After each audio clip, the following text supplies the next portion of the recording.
स्वामी समर्थ मित्रांनो, सकाळी पोचलो आपण बेलीच्या महादेवापाशी. तिथे दर्शन केलं, कारण गर्दी असल्यामुळे बाहेरूनच दर्शन केलं. आज शिवरात्रीची गर्दी भरपूर होती, बाहेरून लोक पण आलते.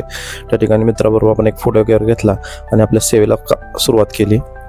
आणि जर त्या वर्षी आपण फक्त एकच काम असतं, बाहेरून दर्शन करणे, प्रसाद खाण्यात जाणे. पण अभि भैयामुळे आपल्याला यावेळेस सेवा करण्याची संधी मिळाली. बरेच वर्ष ठरवत होतं की काहीतरी सेवा आपल्याला मिळावी, पण यावेळेस अभिदादामुळे ही सेवा मिळाली. धन्यवाद अभिदादा. कार्यक्रम पण छान झाले. रक्तदान शिबिर असो, संध्याकाळची संध्या भजन असो, एक नंबर झालं. त्या ठिकाणी मी नव्हतो कारण माझी तब्येत अचानक बिघडली होती. आणि आपले सगळे मित्र पण आलते त्या ठिकाणी रक्तदान करण्यासाठी. डॉक्टर साहेब, अमनीश भैया वगैरे,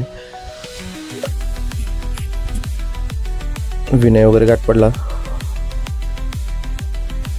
त्यानंतर नाश्ता करून आपण निघालो अंतापूरला. भूतेश्वर दर्शन केलं, नदीला थोड्या वेळ बसलो आणि आजचा दिवस इथे संपतो. श्री स्वामी समर्थ.